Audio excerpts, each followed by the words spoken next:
Hi everybody, welcome back to Journeys with Jack. We're glad you're here. Today I'm going to talk about the Peak District.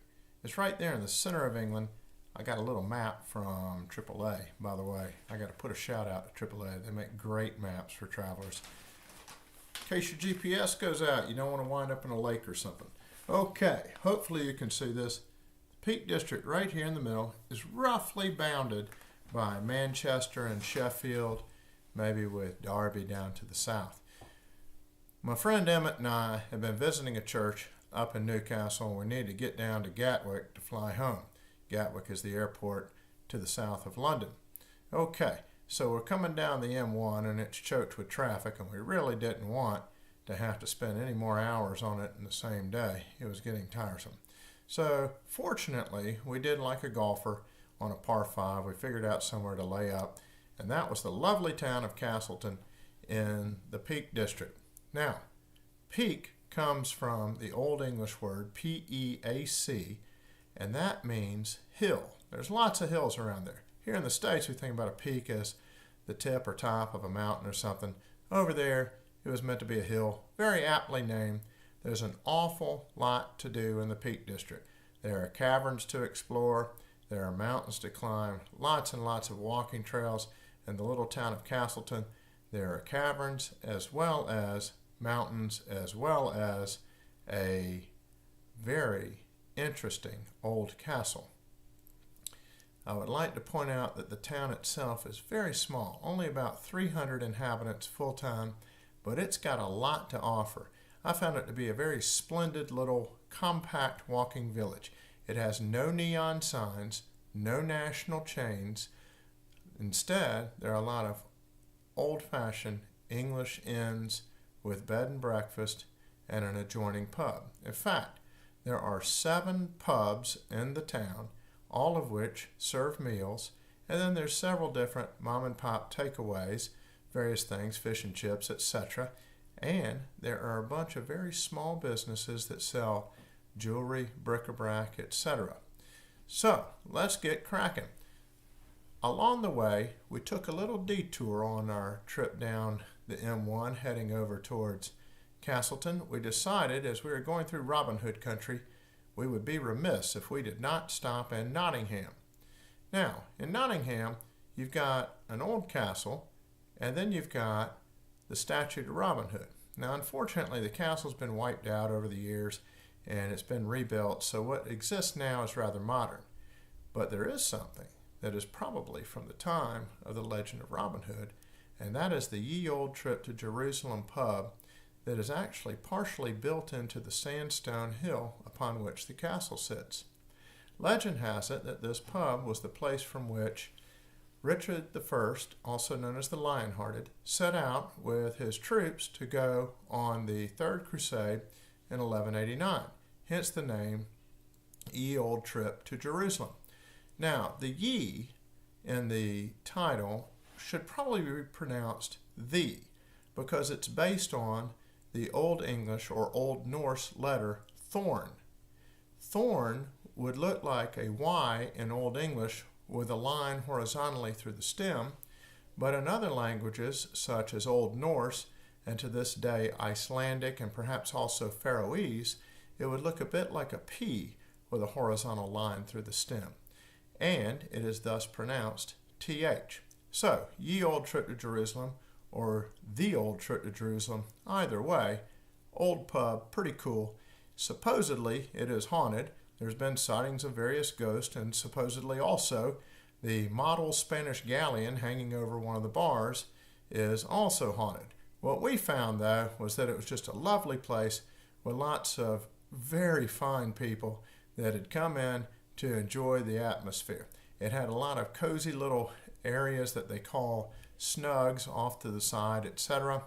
And it was fascinating to explore through the various little caves that were dug into the sandstone, and it's thought that olden days there was some type of brew house in the sandstone, and from this the pub grew. They also have a fair amount of old relics, some dating back to the times of the knights. Well, we enjoyed it very much, but soon had to get back on our way to head over to the Peak District. Now, I am going to give one bit of advice about parking in Nottingham. Do not park up the hill in the circular car park.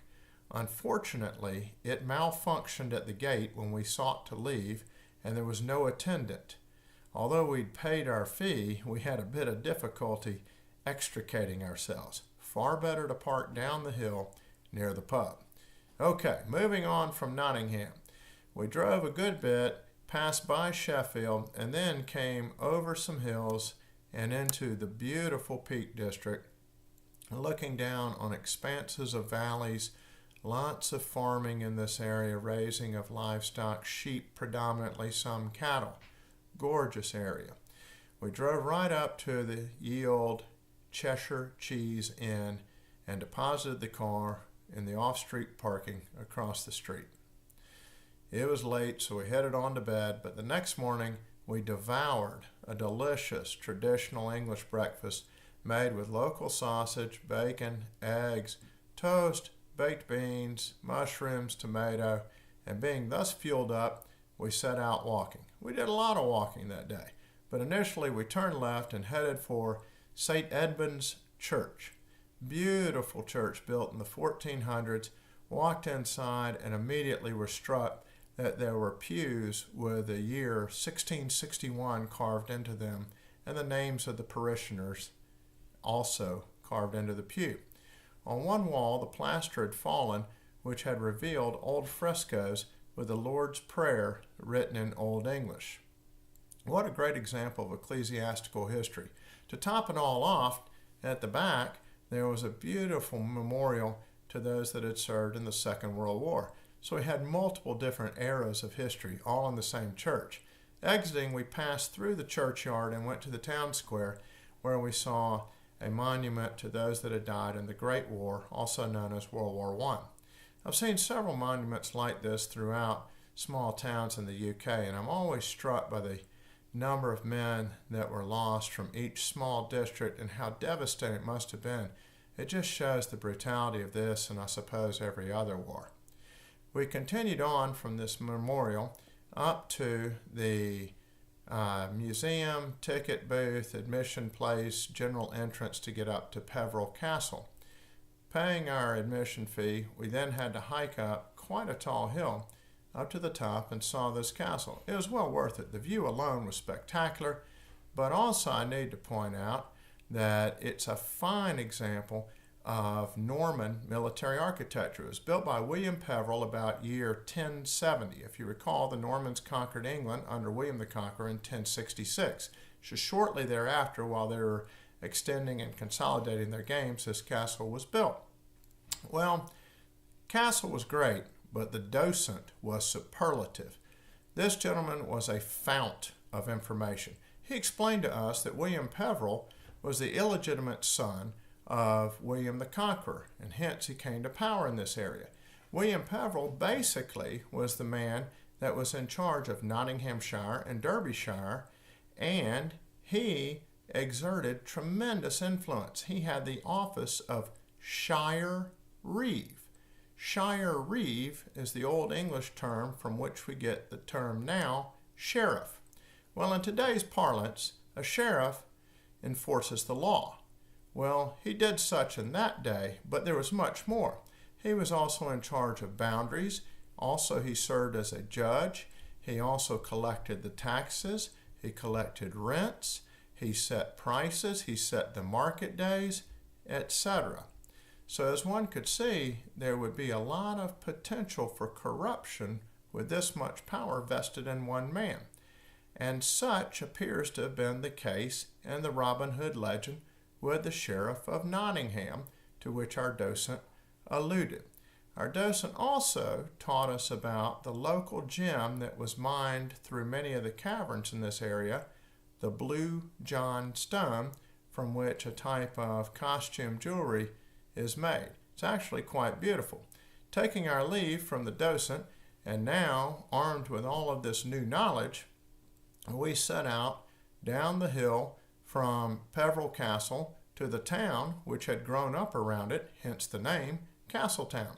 As we went back through Castletown, we stopped and admired the gurgling brook going through the town with a beautiful stonework around it, and then I saw several little shops that we visited, including the various jewelry shops which taught us about the bluestone.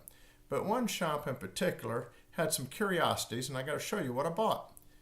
This is a horse brass. So, if you're over visiting England, staying in the various inns that have pubs, or you just stop in for a pint somewhere, you'll frequently see these decorating the wall.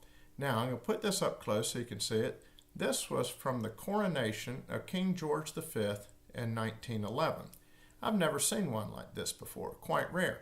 Typically, you'll see them that have maybe a deer on it, or a horse, maybe a ship, maybe even something like a clock or a shield, or perhaps a symbol reminiscent of Wales or Scotland with a thistle or feathers, etc. I thought this was rather rare. Anyway, we pressed on from there and went and had a look at Peak Cavern. After he told us about the bluestone and where it was mined, he'd mentioned a couple of the different caves where it was done. At Peak Cavern, they have a rope making demonstration and then take you on a short tour inside the cave. We actually looked at it briefly and opted instead to go back to the car park and drive over to Treak Cavern. Doing such, we hiked almost all the way up the Mam Tor, got within maybe about a third of the top, and went into the Treak Cavern, bought our tickets, toured the inside, looking at various stalactites and stalagmites. I believe stalactites come down from the top and the mites come up from the bottom. I may have it backwards. But these structures are really molded over the years by dripping water. Lots of great rock formations there, and indeed we saw the area of the mine where they still harvest the bluestone. Subsequent to trekking through the cavern, we went to their excellent museum, which featured not just information about geology and mining, but also about life in the town during the time when the mines were very much booming, but going way back to prehistoric times. Mentioned the oldest settlements there, the farming in the area, the animal husbandry, etc. It was actually quite fascinating. Finishing up there, we decided that since we were so close to the top of Mam Tor, Tor being a very high tower-like rock, we decided we'd climb on up to the top of the hill, or the mountain, if you will. So we did so along the narrow track, huffing and puffing. Arduous it was, but we were rewarded with a massive panoramic view going on for miles and miles and miles. Finally, we realized that we were going to run out of time in the day for our last sight if we didn't get a move on. So down we came, got back in the car, and based on the knowledge that we obtained from that kindly docent, we headed off to the town, or village I should say, of Hathersedge. Hathersedge is reported to be the place of burial of Robin Hood's sidekick, Little John. He's buried in the village church there. We went, identified the grave, and read the information plaque, which advised us that the ancient burial stone from about the 1200s was in the church vestibule. Well, of course we went to look at it. It was mighty impressive. But I thought what was really curious was what we read on the information plaque as well. Apparently, Little John, from his deathbed, shot an arrow out of a window, and where it landed was meant to be his burial plot. So who knows about that legend, but quite interesting. It was also reported that he'd had a longbow that was something gargantuan, like maybe 12 foot altogether. Perhaps I should say 12 feet. Nonetheless, that's what we did. Heading on from viewing Little John's grave, we went back into Castleton, went back to the ye old Cheshire Cheese, parked our car, and went inside for a delicious innkeeper's pie, which is a type of meat pie for which that inn is famous. It was yummy. In fact, all of their meat pies were beyond delicious. We'd had 2 meals there, so I am qualified to say. I would like to comment a little bit on how fresh it was. All throughout that area, sheep and cattle are raised. So locally, organically raised sheep and cattle provide the sustenance for the people of that town. Finishing off dinner, we headed to bed, all exhausted from a hard day of touring. The next day we went on to Gatwick. I hope you found this interesting and informative, and I would like to invite you to view some photographs on our website, YouTube, Instagram, etc. Thanks very much for watching, and please come back for the next episode. Have a great day.